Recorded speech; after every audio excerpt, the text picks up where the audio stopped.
Hello, this is BlueStar, Defender of Equestria. This is my next Focus On video. A little bit of fun dream analysis of the Dream Battle of Ponyville. Also leading into a little bit of BlueStar headcanon.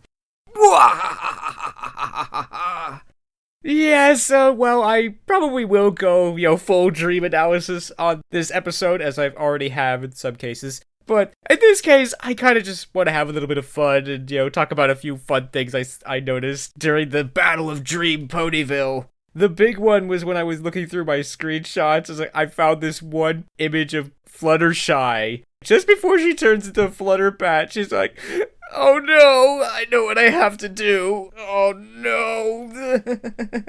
I love that. That was just so hysterical to me, to be honest. It's like, oh, poor Fluttershy. It's like, I don't want to turn into Flutterpat. Oh, but I must save him. Well, good for you, Fluttershy. One thing I did kind of like was Princess Luna's little slippers. Aw, aren't they cute? And of course, Obi Filthy Rich could use a cold hard cash as a weapon.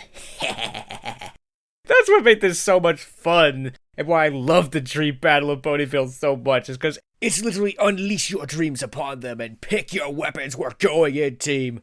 That was just so cool, and I liked that. It was interesting to see, the other pony streams. Or, in some ways, it would have been interesting to. In this case, they're clearly recycling the power ponies, which in some ways, I think kind of would have made sense. It's like, okay, we gotta go defeat this big monster. It's like, oh, let's take on the forms of the power ponies, but, I have a feeling the true dream forms of the main six would probably be a little bit different. It would have been, I guess, a little bit more like Twilight. Twilight brings back the tree and everything and unleashes the books upon the Tantibus and everything. So it probably would have been more like that. But still, this was really fun and it was cool. And switching into a little bit of dream analysis, this is a typical nightmare scenario where it's like, facing a big scary monster, your first instinct is to pull out a big gun or whatever and go and slay the monster. But that doesn't work because the monster itself is not the enemy. The monster is basically trying to tell you what you're afraid of and what you're going through, whatever it is. And so, telling the fear to just go away and leave me alone doesn't help the situation.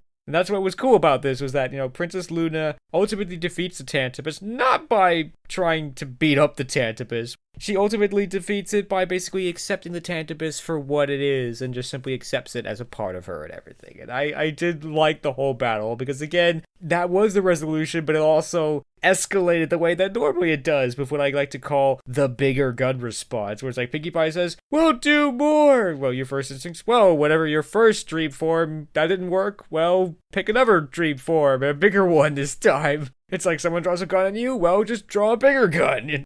But again, that ultimately doesn't work, because the ultimate solution was simply to understand and accept what the Tantibus was trying to tell Princess Luna, and just simply for her to accept it as a part of her and just move on. So, yeah, but it was so cool to see all the ponies come together and actually fight together for once. I mean, that is something I do wish and hope that we see more of the show, because it's great that the main six are able to fight and protect Ponyville all by themselves, but it would be nice for all the other ponies to actually get involved and defend their own homes as well. I mean, that was kind of an interesting thing in itself, is that, it's like, well, what can we do? Because often that is the case. It's like, what can we do? It's like, we don't have magic, we can't fly fast, we're just ordinary ponies. Well, in this one case, that wasn't true, because this is a dream, and you can do whatever you want in a dream, and that's what made this so cool. Every pony got to participate with whatever they wanted, and it was just so cool. Which now leads me to a little bit of BlueStar headcanon. If there was an episode that I could insert BlueStar into, it would definitely be this episode. Because in my headcanon, Luna has, helped BlueStar in a way overcome his own dreams. So it would be so awesome for him to go up to her and say, "You've helped me to understand Dream. I now want to be able to help you to understand yours. And help you defeat your own nightmares." That would be so awesome. And of course, when the big battle comes, it's like, of course, he would pick his own dream form, shall we say. And this image was made for me by daylover1313, as she is known on Deviantart. I present to you Dream Armor BlueStar. I first thought, Alicorn, that would be kind of cool, but, that's been sort of taken by Prince Big Mac. Yeah, that's kind of an easy way out. I figured, what would be a cool way to impress, protect and serve Princess Luna? Anyway, it's like, what would be a cool form for BlueStar to be in? And my thought was, what if BlueStar was like a full-size horse? This sort of magic-propelled armor with Gatling cannons and casters and...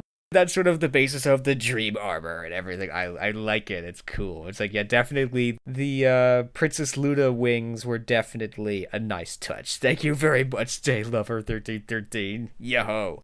So, I guess that is the end of my intro analysis of the Battle of Dream Ponyville. This is BlueStar. Stay strong and pony on.